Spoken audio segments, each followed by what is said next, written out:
Hello once more and welcome to Campsie Parish Church Online. I'm MacCallum, a student minister in training, currently on placement at Campsie. The last couple of weeks we've been thinking about the series Looking Back, Pushing Forward.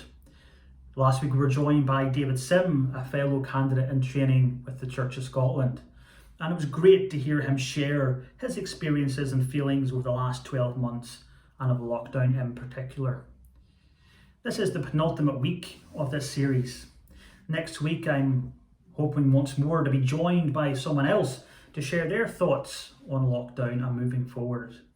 So being this the last opportunity I had to share my own personal reflections with you, I wanted to share a quick thought about the idea of trust. As we move forward to this brand new dawn that awaits us, as we slowly come out of lockdown and we start to piece together our new normal, as it's being called, the question in my mind is, who can we trust? What information can we trust? You turn on the television, there are a number of experts, as they call themselves, giving us all kinds of wonderful statistics and data, telling us what to do, what not to do. We've all heard the term fake news, I'm sure, and the implications that had over the last couple of years.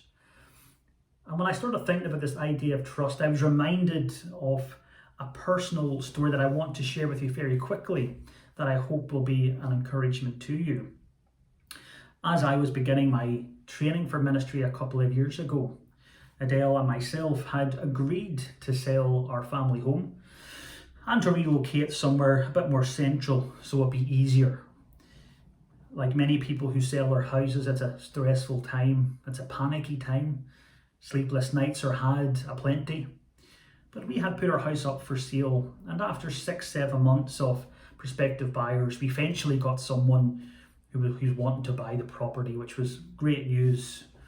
We had got to 11th hour, so we had everything ready to go, boxes packed, we had a new property lined up, everything was agreed, and all we had to do was sign it and go. And I remember a particular morning studying in a library when I got an email from our solicitor saying, bad news, the sale is off. The buyer no longer wants to go ahead with the purchase, and we don't know why.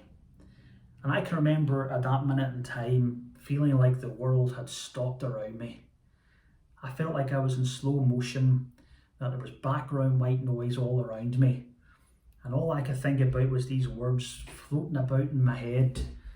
Buyer doesn't want it. What is that going to mean for us? And it may only have been words on a screen, but it had a real impact on people's lives, on my life, Adele's life, on my kids' life. And I knew what I had to do. I spoke to Adele, we had a discussion about it. I wanted and I had to go and pray. I had to go somewhere quiet, somewhere just to sit and be still. And thankfully, my first placement church was just down the road. So I went into the sanctuary in the days when you could, of course, go into the church. I went in and I sat quietly just at the back of the church, and I prayed and I prayed and I prayed. I prayed the deepest prayer I have ever prayed in my life, the rawest prayer, the most probably heartfelt and genuine prayer, to say, Lord, I don't understand what's happening. I don't know what's going on, but I trust you. I trust in your plan. I trust that you brought me to here. I trust that you've called me into ministry, and I trust that you will deal with this situation for me. And I give it to you because the battle is not mine, it is yours. And I sat close to tears at that point and thought, I can do no more. I've given it to God. And I remember that afternoon sitting in the car with Adele and the kids, and we were talking about what we were going to do. We suddenly had 2 properties that we had to manage, and we had to go back and unpack our boxes, and it was a nightmare, as you can imagine. And we got a call from our estate agent to say, good news, we've got another buyer. Now, we'd waited a long time to get one buyer, suddenly we had 2. We have another buyer for you. And not only do they want to buy your house, they've been keeping an eye on it for the last couple of weeks. And not only that, they want to move in ASAP. So how quickly can you be out? Now, of course, that answered prayer was something I have come to think about every day of my life since then. And I really thought about the trust that I put into God and almost giving up all the fears and concerns that I had.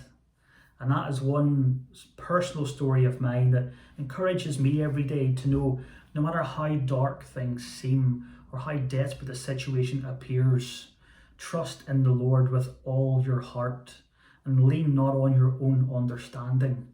Give it to Him and trust in His ways. I was reading a little passage of Isaiah during the week and I just wanted to share this with you. It says, "Surely God is my salvation. I will trust and not be afraid.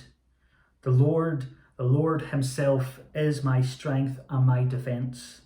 He has become my salvation. With joy you will draw water from the wells of salvation." And I love that line, I will trust and not be afraid. So whatever comes for you in the next couple of weeks, months, the years that lie ahead, trust and do not be afraid. As the church progresses and changes and we go back to meeting each other in public, trust and do not be afraid. And listen to Jesus' own words.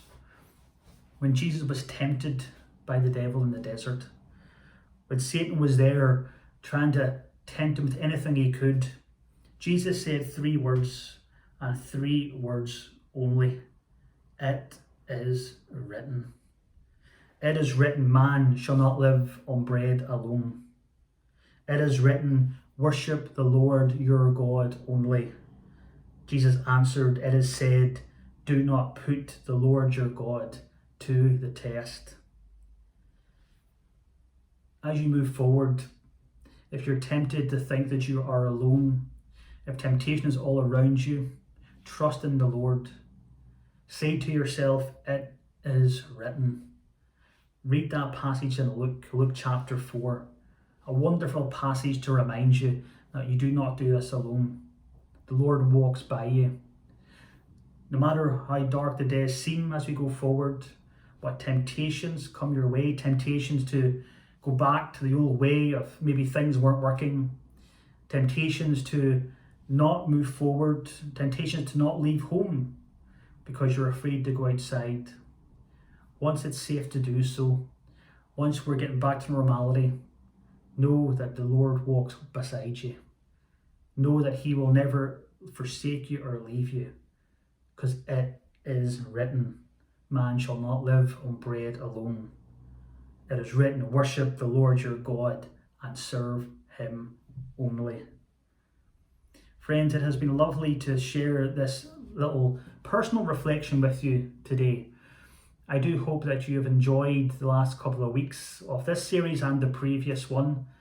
And I do pray that we get a chance to meet in person before I finish the placement in May. Next week, I'll be back with the final instalment of this series, and we will be in conversation with a mystery person.